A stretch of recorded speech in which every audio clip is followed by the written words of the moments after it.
On a scorching June morning in 1899 in the remote plains of eastern Texas, Ann Aber's routine visit to the Yates farmstead would uncover a scene so horrific that it would haunt the small community of Cedar Creek for generations. Inside the modest wooden house, 5 young children lay silent in their beds, their lives taken by the very hands that had once cradled them to sleep. Margaret Yates, a woman once praised as the perfect frontier wife, had methodically ended the lives of her own children before attempting to take her own. But this wasn't the work of a monster. This was the tragic culmination of a slow psychological destruction that everyone had seen, yet no one had truly understood. The signs had been there for months, whispered about in hushed conversations at the general store, dismissed as nothing more than a mother's temporary melancholy. What really drove a devoted mother to commit such an unthinkable act? The answer lies buried in the suffocating isolation of frontier life, the crushing weight of impossible expectations, and a community's failure to recognize the desperate cries for help that echoed through the Texas plains like wind through an empty house. Before we delve deeper into this haunting tale from the forgotten corners of Texas history, this channel isn't for everyone, only for those brave enough to confront the darkest chapters of American frontier life. If you're ready to uncover the truth behind stories that others dare not tell, hit that subscribe button and let us know in the comments what state you're listening from. We have a community of true mystery seekers here, and if you've made it this far, you're clearly not like most people. Now, let me take you back to that fateful summer when the heat of the Texas sun couldn't compare to the fire of madness that consumed the Yates family. Cedar Creek, Texas in 1899 was the kind of place where everyone knew everyone else's business. Yet somehow the most important secrets remained hidden behind closed doors. This small farming community of barely 300 souls sat like a lonely outpost in the endless expanse of eastern Texas, where the nearest real town was a full day's ride away. The land was harsh but honest. It rewarded hard work and punished the weak without mercy. It was exactly the kind of place that attracted men like Thomas Yates, a sturdy German immigrant who had arrived years earlier with nothing but calloused hands and an unshakable belief that the American frontier would make him rich. Thomas had claimed 160 acres under the Homestead Act, built a modest 2-story house with his own hands, and established himself as one of the more prosperous farmers in the area. His wheat fields stretched as far as the eye could see, golden waves that danced in the endless Texas wind. But a successful farm needed more than just hard work. It needed a proper wife, someone who could bear children, manage a household, and serve as a pillar of moral strength in the community. That's where Margaret Owen entered the story. At 19, she was considered almost too old for marriage by frontier standards, but her beauty and reputation for gentleness made her a prized catch.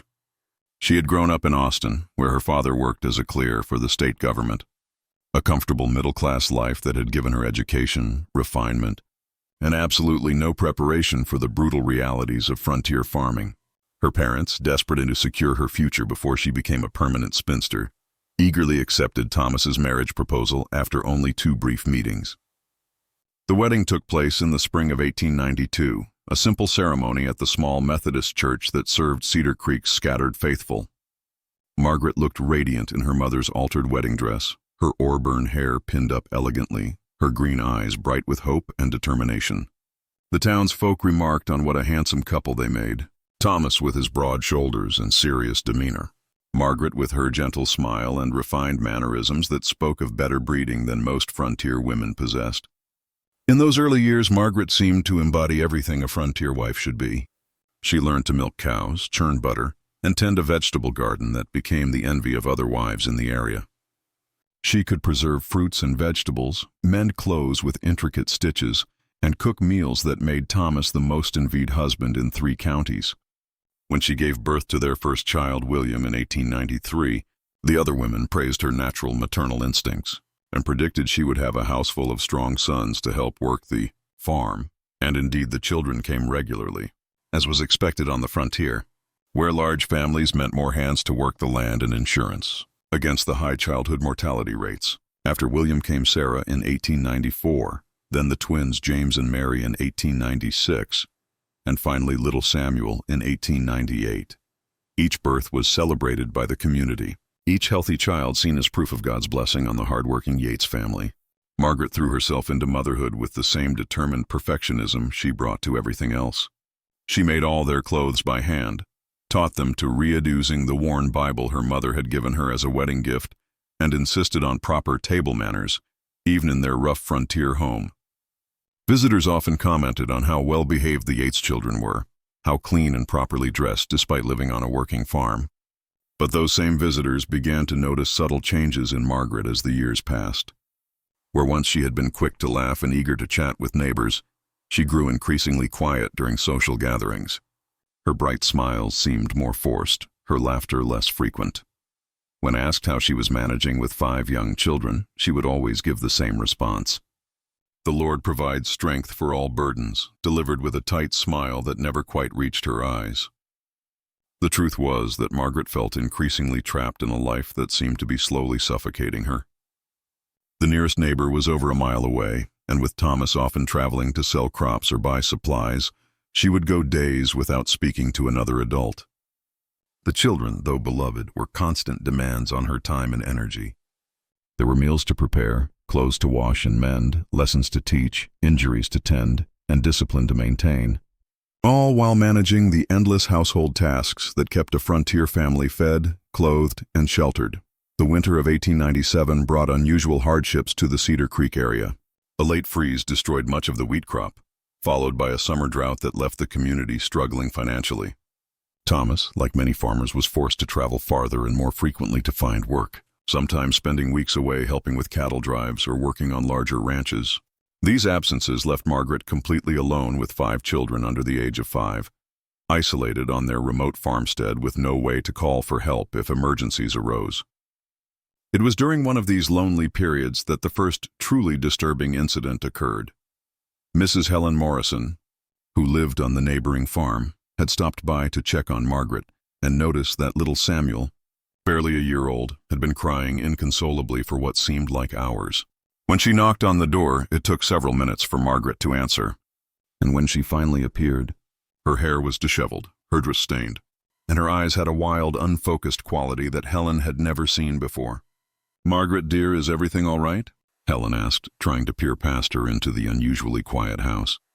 "Of course," Margaret replied, but her voice had a strange high-pitched quality. "Everything is perfectly fine. The children are just resting."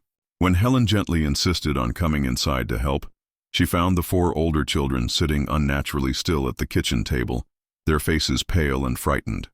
Baby Samuel was in his cradle, red-faced from crying, his diaper clearly unchanged for hours. The house, usually spotless, was in complete disarray. Dishes piled in the sink, clothes scattered on the floor, and a strange sour smell that Helen couldn't identify. "Margaret, when did you last eat?" Helen asked, noting how thin and hollow-eyed her neighbor had become. Margaret stared at her for a long moment as if trying to process the question. "Eat. The children need to eat. They're always hungry, always needing something I can't. I can't keep up with what they need." Helen spent the rest of the day helping Margaret clean the house and care for the children. But what disturbed her most was Margaret's behavior. She would start tasks and then abandon them halfway through, standing in the middle of the room with a confused expression as if she couldn't remember what she had been doing. She spoke to the children in a harsh, impatient tone that was completely unlike her usual gentle manner, and several times Helen caught her staring at baby Samuel with an expression that could only be described as resentment. When Thomas returned 2 days later, Helen made a point of speaking with him privately about her concerns.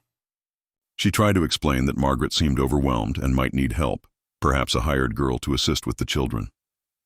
Thomas listened politely, but dismissed her worries with a wave of his hand. "Women get emotional sometimes, especially after having babies," he said matter-of-factly. "Margaret's always been a bit delicate, comes from growing up in the city. She just needs to toughen up, learn to handle things like frontier women do. She'll be fine." But Margaret wasn't fine, and the incidents began to multiply. Sarah Brennan, who ran the general store, mentioned to other women that Margaret had come in twice to buy the same supplies, seeming confused when Sarah pointed out that she had just purchased identical items the week before. During church services, several people noticed that Margaret would sometimes start crying quietly during hymns, tears streaming down her face, while she stared straight ahead with an expression of profound sadness. The children's behavior began to change as well. William, the eldest at 6, started showing up at neighbors' houses asking for food, claiming his mother had forgotten to prepare meals. Little Sarah, normally a cheerful child, became withdrawn and clingy, refusing to let their mother out of her sight. The twins developed a habit of hiding under their bed whenever voices were raised in the house, and baby Samuel seemed to cry more than any child should. Dr. Benjamin Crawford, the circuit doctor who visited Cedar Creek once a month, examined Margaret during one of his visits after several women expressed concerns. He found nothing physically wrong with her, but noted in his private journal that she seemed nervous and melancholic, which he attributed to the natural hysteria that affects women of childbearing age. His prescribed treatment was rest, fresh air, and a daily dose of laudanum to calm her nerves. The laudanum did seem to help at first. Margaret's mood stabilized, and she was able to manage her household duties more effectively. But the medicine also made her drowsy and disconnected, and she began taking larger doses to achieve the same calming effect. Thomas, grateful that his wife seemed more manageable, readily purchased whatever medicine she needed, and didn't question her increasing dependence on it.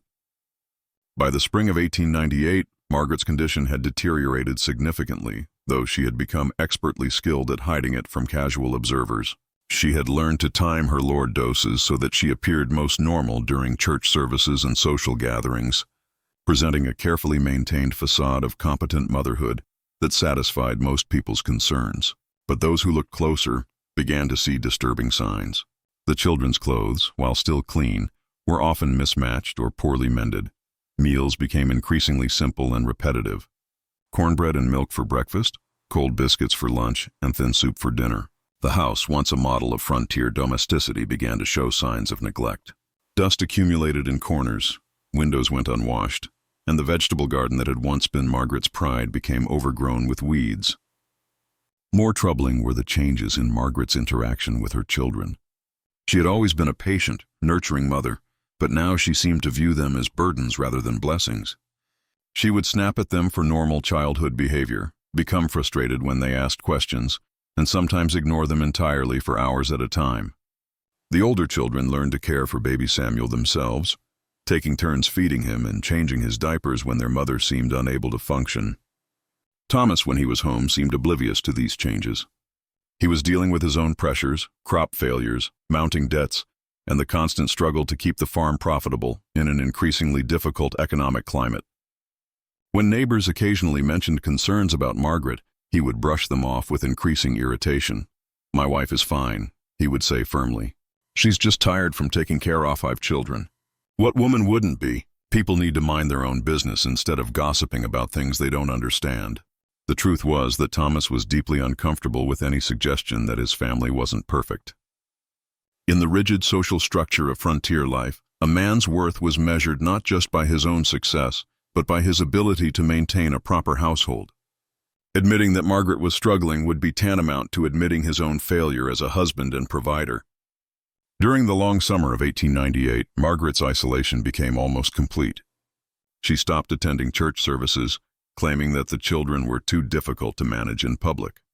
She declined invitations to quilting bees and harvest celebrations, always with polite excuses about household duties that needed attention. Even when neighbors stopped by for visits, she would speak to them through the door, claiming she was too busy to receive company properly. The few people who did see her during this period were shocked by her physical deterioration. She had lost a significant amount of weight, her clothes hanging loosely on her frame. Her hair, once her crowning glory, was often unwashed and hastily pinned up.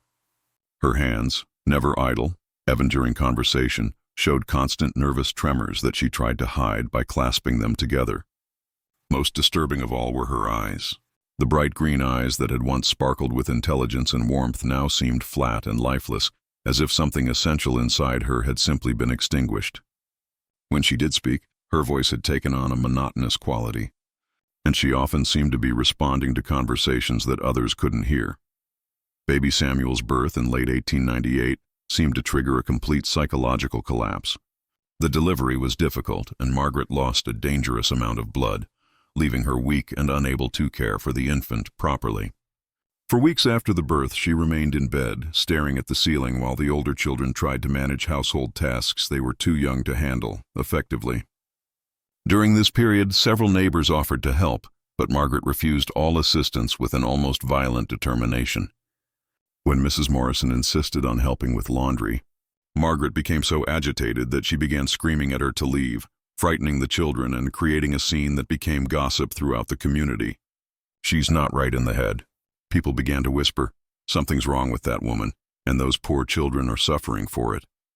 But despite these concerns, no one took decisive action. In 1898, there were no social services, no child protection agencies, and no real understanding of mental illness.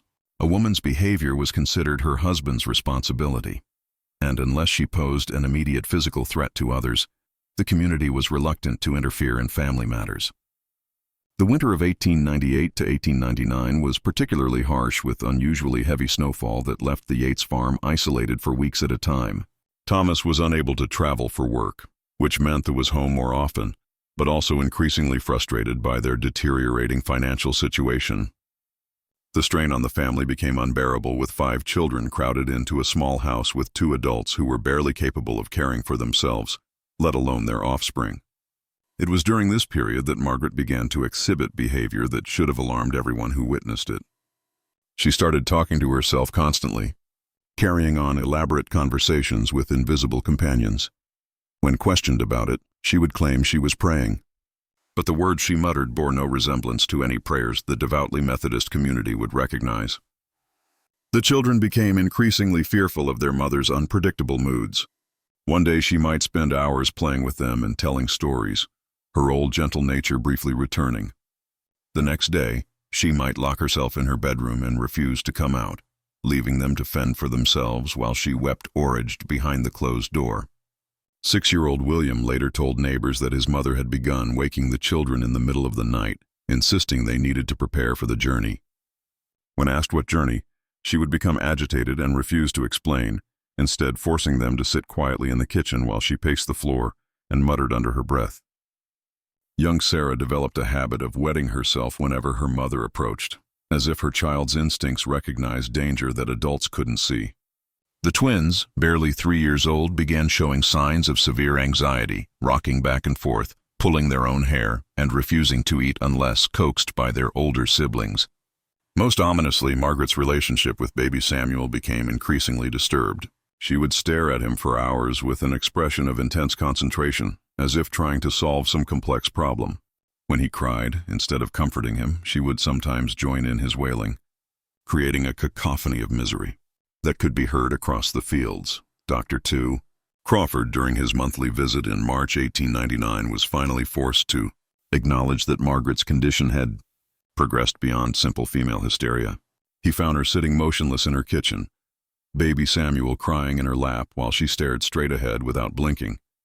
When he spoke to her, it took several attempts to get her attention, and when she finally responded, her words were disconnected and strange. "They whisper at night," she told him matter-of-factly. "The children whisper and they tell me things, terrible things about what's coming.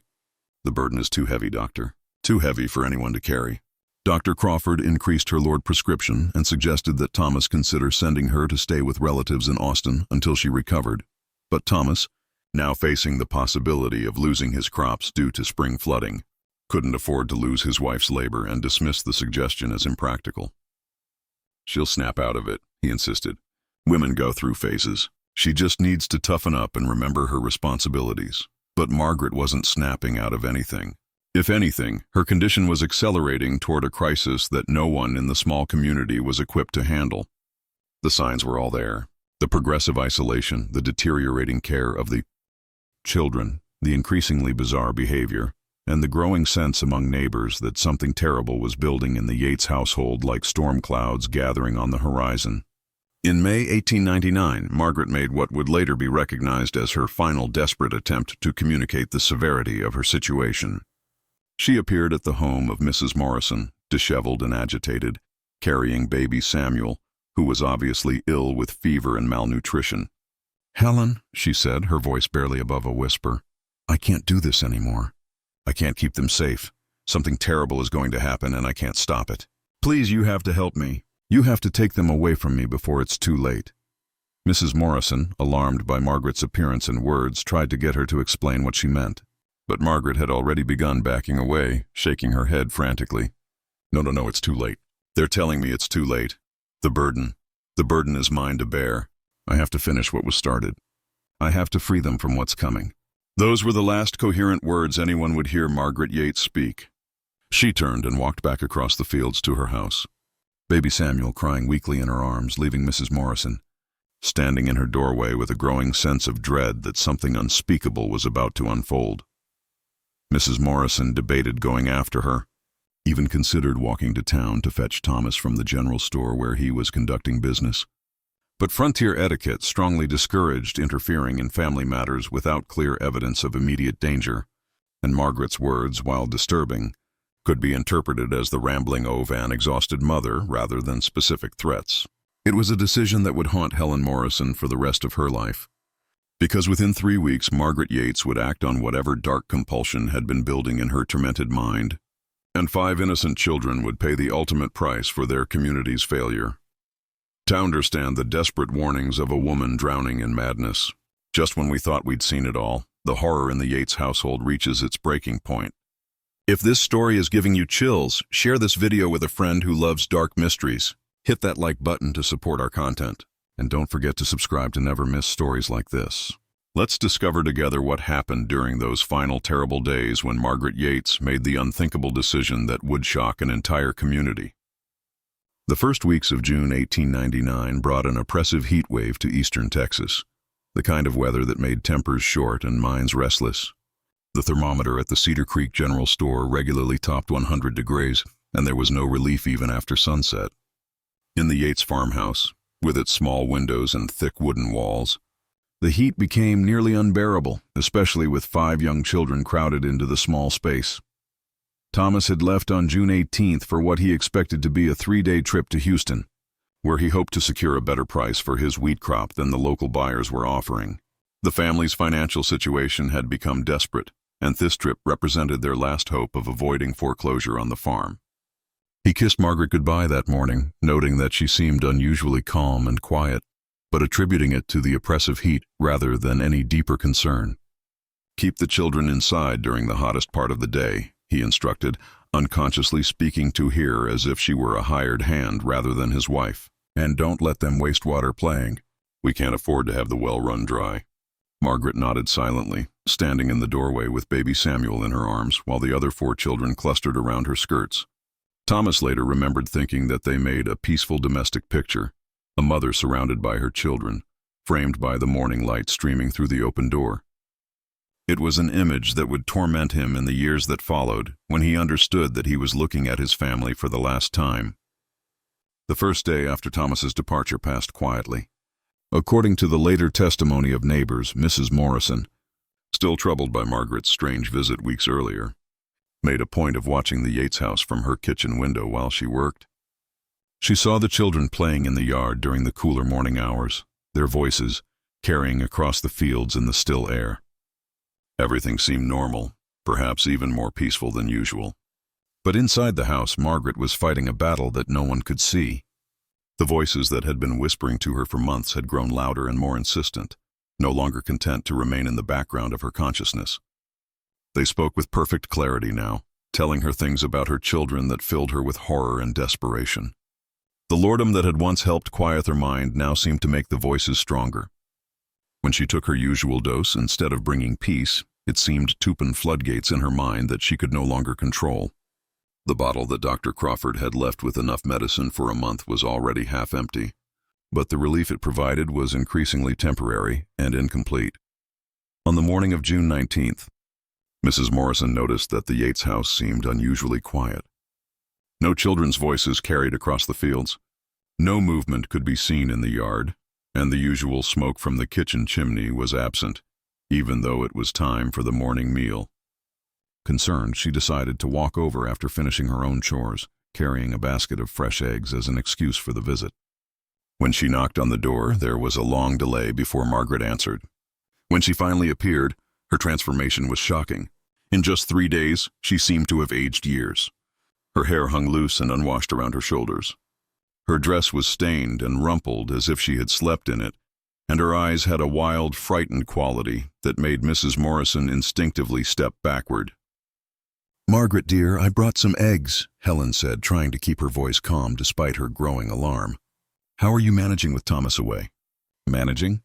Margaret repeated the word as if it were foreign to her. Oh yes, managing. We're managing very well. The children are there being very good, very quiet. They understand now about being quiet.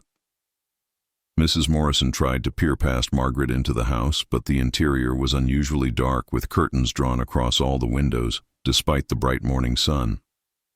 Are the children feeling well? I haven't seen them playing outside. They're resting, Margaret said quickly. The heat, you know. It's important they rest during the heat. Thomas said to keep them inside, and I always do what Thomas says. I'm a good wife. I've always been a good wife. The conversation was stilted and strange, with Margaret responding to questions that hadn't been asked and ignoring the ones that had been. Most disturbing of all, Mrs. Morrison realized she couldn't hear any sounds from inside the house.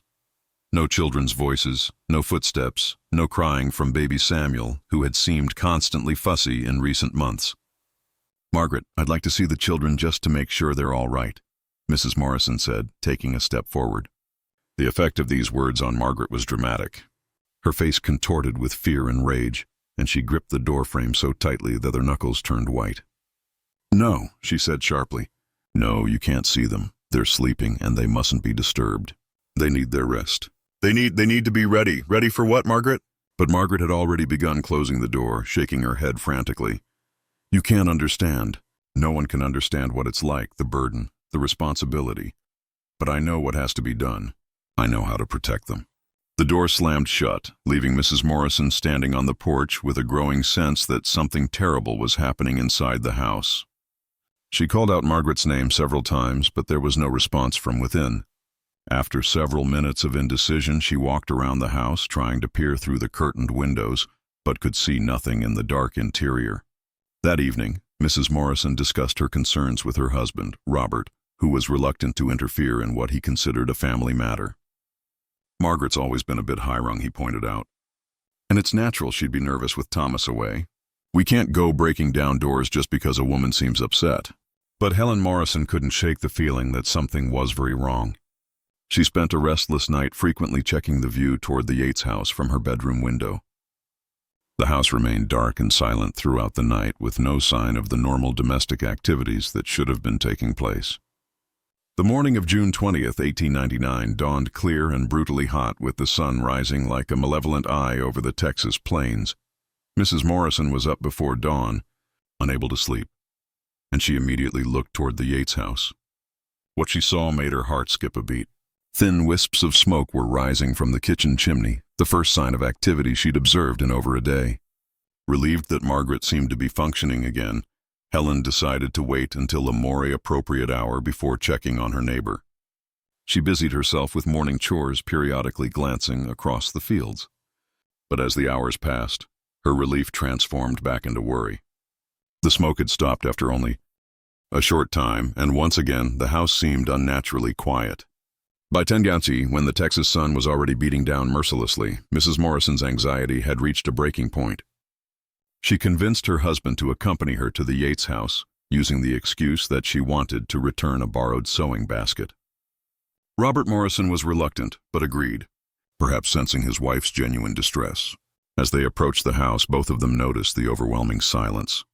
On a normal day, the yard would have been alive with the sounds of children playing, but now there was nothing except the buzz of insects and the whisper of wind through the wheat fields. The house itself looked neglected, with shutters hanging askew and the front porch littered with objects that should have been put away. Robert knocked firmly on the door while Helen stood behind him. Her heart pounding with anticipation and dread. They could hear movement inside, slow, shuffling footsteps, but it took several minutes before the door opened. Margaret appeared in the doorway, and both visitors were shocked by her appearance. She was wearing a clean white dress that neither of them had seen before, and her hair was neatly braided and pinned up, but her face was ghostly pale, and her eyes had a strange glassy quality that made her look like a sleepwalker. "Good morning, Margaret," Robert said carefully. "We wanted to check on you and the children. Helen's been worried about you." Margaret stared at them for a long moment, as if trying to remember who they were. When she finally spoke, her voice was eerily calm and formal, like someone reciting lines from memory. "How kind of you to call," she said. "I'm afraid the children can't receive visitors today." They're resting peacefully, finally resting peacefully. Something in her tone made both visitors deeply uncomfortable. Robert tried to peer past her into the house, but Margaret shifted to block his view. "Margaret, are you feeling all right?" Helen asked gently. "You look very pale." "I feel relieved," Margaret said. And for the first time, a strange smile crossed her face. "The burden has been lifted. I've done what needed to be done. They're safe now. All of them are safe from what was coming." Robert and Helen exchanged alarmed glances. Robert cleared his throat and tried to speak with authority. "Margaret, I think we should see the children. Mrs. Morrison is concerned about their welfare." Margaret's calm facade cracked slightly and her hands began to shake. "No one can see them. They're sleeping and they mustn't be disturbed. I've worked so hard to make sure they can sleep peacefully. They were so tired. So very tired of carrying such heavy burdens." Helen Morrison felt a chill run down her spine despite the oppressive heat. Something was terribly wrong, and she suddenly understood that her worst fears about her neighbor might have come true. "Margaret," she said as gently as possible, "where are the children right now?" Margaret's smile returned, but it was unlike any expression Helen had ever seen on a human face, serene and terrible at the same time. "They're upstairs in their beds, sleeping like angels. Perfect little angels who will never have to suffer again. I made sure of that. I'm a good mother, you know. The best mothers protect their children from suffering." Robert Morrison's face had gone white as the implications of Margaret's words sank in. Without asking permission, he pushed past her into the house, calling the children's names. Margaret didn't try to stop him. She simply stood in the doorway, that eerie smile still playing around her lips. The house was stifling, hot and filled with a strange sweet smell that Robert couldn't identify. The downstairs rooms were neat and clean, but completely empty of the clutter and noise that 5 young children should have created. He bounded up the narrow stairs, Helen close behind him, both of them calling for William, Sarah, James, Mary, and baby Samuel. What they found in the children's bedroom would haunt them for the rest of their lives. All 5 children were lying in their beds, tucked in neatly with clean sheets pulled up to their chins. They looked peaceful, as if they were simply taking an afternoon nap, but their skin had a waxy, unnatural pallor, and they were completely motionless. Robert approached William's bed first, his hands shaking as he reached out to touch the boy's face. The skin was cold and rigid, and there was no doubt that the child had been dead for hours, possibly since the previous day. A quick check of the other children confirmed the horrible truth. All 5 of the Yates children were dead. Helen Morrison's scream of horror and disbelief echoed through the small house and across the fields, a sound so raw and primal that it seemed to tear the very fabric of the peaceful morning. Robert stood frozen in the center of the room, trying to process the enormity of what they had discovered. Downstairs, Margaret had closed the front door and was sitting calmly in her rocking chair, humming a lullaby, as if nothing unusual had happened. When the Morrisons came running down the stairs, Robert shouting questions and demands for explanation. She looked up at them with genuine surprise. "You woke them up," she said sadly. "I worked so hard to make sure they could sleep peacefully, and you woke them up. Now they'll be frightened again." It was then that Robert Morrison noticed the empty bottle on the kitchen table, the laudanum that Dr. Crawford had prescribed for Margaret's nerves.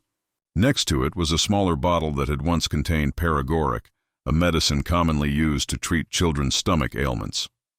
Both bottles were completely empty. The terrible truth was becoming clear. Margaret had given her children fatal doses of the opium-based medicines, probably mixed into their food or drink to mask the bitter taste. She had then carefully tucked them into their beds and waited for the drugs to take effect, believing in her disordered mind that she was protecting them from some unnamed horror. Robert Morrison ran from the house to summon help, leaving his wife to keep watch over Margaret, who seemed completely disconnected from reality. Helen sat in the kitchen, tears streaming down her face, while Margaret continued to rock and hum, occasionally making comments about how peaceful the children looked and how glad she was that they were finally safe. When the sheriff arrived an hour later, followed by Dr. Crawford and several other men from town, Margaret greeted them politely and offered to make coffee as if they were paying a social call. She showed no resistance when they went upstairs to examine the children.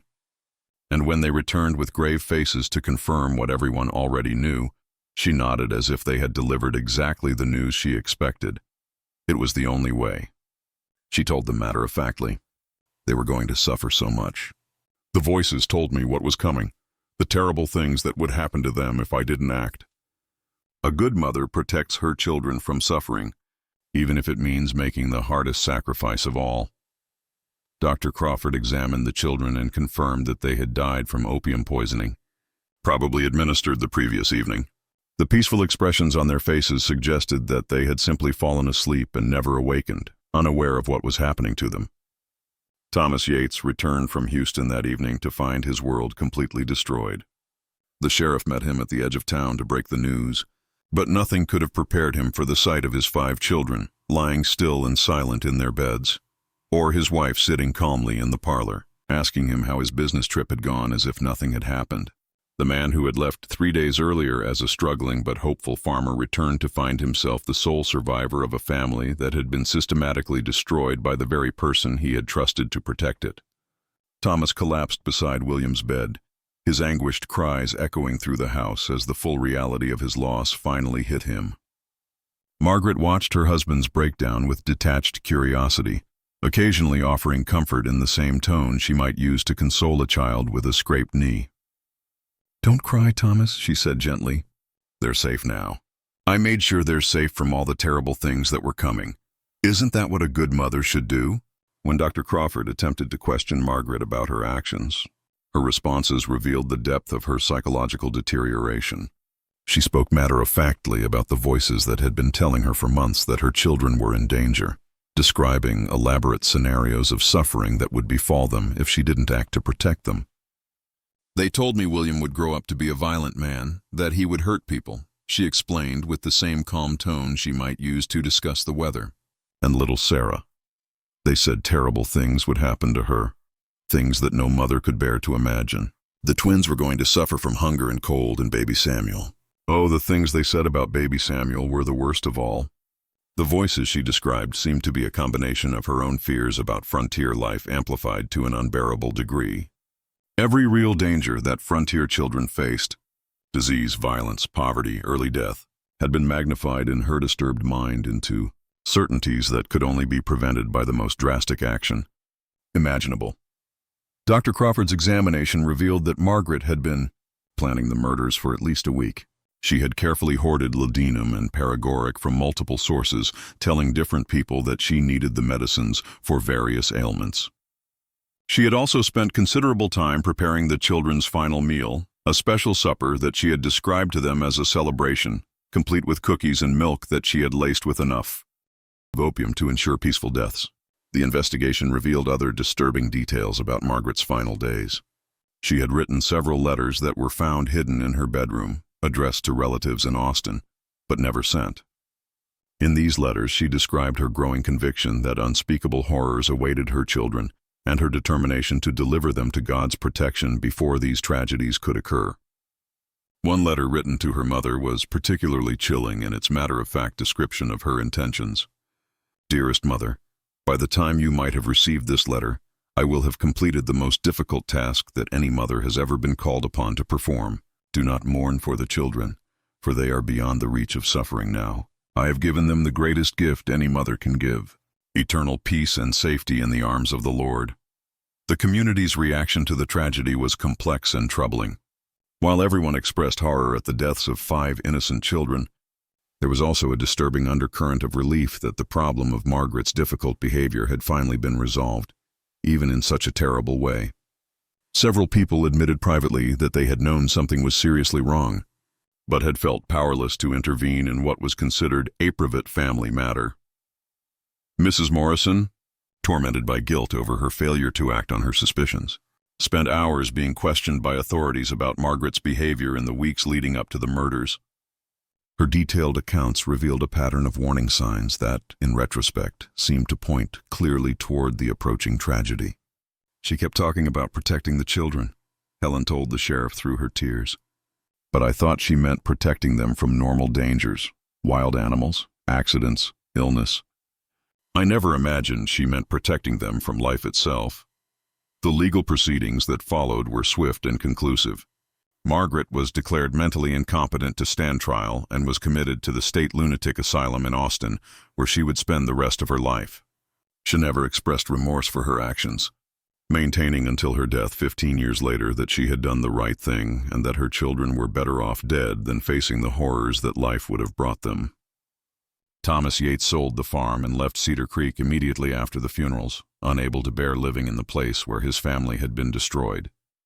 He was never seen in the area again, though rumors persisted for years that he had changed his name and started a new life somewhere in the Western Territories, trying to escape the memories of that terrible summer. The Yates house stood empty for several years before being torn down by the county. Local residents claimed it was haunted, reporting strange sounds and lights in the windows during the long Texas nights. Whether these phenomena were real or simply the product of guilty consciences and traumatized memories, no one was ever brave enough to investigate. The Yates family tragedy raised uncomfortable questions about frontier life that the community of Cedar Creek was reluctant to address. How many other women were struggling with similar psychological pressures in isolation, with no support system and no understanding of mental illness? How many warning signs were being ignored or misinterpreted throughout the scattered farming communities of the American frontier? Dr. Crawford, deeply affected by his failure to recognize the severity of Margaret's condition, began studying what little was known about mental illness in women. He discovered that cases similar to Margaret's were more common than anyone wanted to admit, particularly in isolated frontier communities where women were expected to manage impossible burdens with no help or understanding. In his private papers discovered after his death, Dr. Crawford wrote extensively about the Yates case and its implications. "We have created a society that places impossible demands on women, particularly mothers, and then acts surprised when some of them break under the pressure. Margaret Yates was not born a killer. She was created by circumstances that would have challenged the sanity of any human being." The tragedy also highlighted the dangerous lack of understanding about mental illness in the 19th century. Margaret's obvious symptoms of severe depression and psychosis had been dismissed as female hysteria or nervous exhaustion, conditions that were treated with ineffective remedies and moral judgments rather than genuine medical intervention. Perhaps most disturbing of all was the realization that the community had failed these children not through malice, but through willful blindness. The signs of Margaret's deteriorating mental state had been visible to many people, but the social norms of the time made it nearly impossible for anyone to take effective action. The story of the Yates family murders became a cautionary tale that was whispered about in farming communities throughout Texas for generations. Parents used it to teach their children about the importance of looking out for neighbors, and communities began to develop informal support systems for isolated families. But the deeper lessons of the tragedy, about the crushing pressures placed on frontier women, the dangers of untreated mental illness, and the responsibility of communities to protect their most vulnerable members, were largely ignored. It would be many decades before American society began to understand the complex factors that could drive a loving mother to commit such an unthinkable act. The 5 Yates children were buried in the Cedar Creek Cemetery in a small plot that Thomas purchased before leaving town forever. Their headstones bear simple inscriptions with their names and dates of birth and death, but nothing that hints at the terrible circumstances of their passing. Over the years, the graves have become a place of pilgrimage for people fascinated by the darker aspects of frontier history. Though most visitors leave more disturbed than satisfied by their encounter with this tangible reminder of tragedy, local historians have documented several other cases from the same era, involving women who committed violence against their own families under similar circumstances, suggesting that the Yates tragedy was not an isolated incident, but part of a larger pattern of psychological breakdown among frontier women. These cases, while less well documented, paint a picture of an epidemic of mental illness that was ignored, misunderstood, and ultimately fatal for numerous families. The medical journals of the period contain scattered references to what doctors called prairie madness or frontier fever, terms used to describe the psychological breakdown that seemed to affect women living in isolated circumstances. But these conditions were typically attributed to moral weakness or female fragility rather than recognized as legitimate mental health crises requiring proper treatment. Margaret Yates spent her remaining years in the Austin Asylum, where she was recorded as a model patient who caused no trouble and seemed to live in a world entirely separate from reality. She never spoke about her children or acknowledged what she had done to them. instead spending her days in activities that suggested she believed they were still alive and waiting for her to return home. Asylum records describe her as spending hours each day preparing imaginary meals for 5 children, setting places at tables that existed only in her mind, and having animated conversations with invisible companions who she insisted were her sons and daughters. To the end of her life, she maintained the delusion that she had saved her children from terrible suffering and that they were living happily in some alternate reality where the dangers of frontier life could not touch them. The Yates family murders represent one of the darkest chapters in the history of American frontier settlement, a stark reminder that the romanticized vision of pioneering life often concealed brutal realities that destroyed families and shattered communities. The story forces us to confront uncomfortable truths about the price of westward expansion, particularly the costs paid by women and children who were expected to endure impossible hardships with grace and silence. Margaret Yates was not a monster despite the monstrous nature of her final acts. She was a woman who was failed by every system that should have protected her and her children, medical, social, and familial. Her tragedy illuminates the dangerous gaps in understanding and support that characterized frontier society. Gaps that proved fatal for 5 innocent children who deserved better, from the adults responsible for their welfare. The fact that warning signs were visible for months before the murders makes the tragedy even more heartbreaking. In a different time and place, with better understanding of mental illness and stronger community support systems, Margaret Yates might have received the help she desperately needed. Her children might have grown up to live full lives, contributing to the building of the American West, rather than becoming victims of its harshest realities. But perhaps the most chilling aspect of the Yates story is how easily it could have been prevented and how many similar tragedies might have occurred in the isolated farmsteads and frontier settlements where families struggled alone against overwhelming odds. The silence of the Texas plains holds many secrets, and not all of them are as well demented as the fate of the Yates family. This mystery shows us the deadly consequences of isolation, untreated mental illness, and a society's failure to protect its most vulnerable members. What do you think of this story? Do you believe everything was revealed, or are there darker secrets still buried in the Texas soil? The frontier was a place where people could disappear without a trace, where families could be destroyed without anyone noticing until it was far too late. Leave your thoughts in the comments below. Do you think there were other cases like this that were never discovered? How many other Margaret Yates were out there struggling insolence until they reached their breaking point? If you found this tale as haunting as we did, subscribe to our channel for more untold stories from America's darkest chapters. Hit that notification bell so you never miss our investigations into the mysteries that others dare not explore. And share this video with someone brave enough to confront these uncomfortable truths about our nation's past. Until next time, remember that the most terrifying monsters are often the ones created by the very society that claims to protect us. See you in the next dark corner of American history.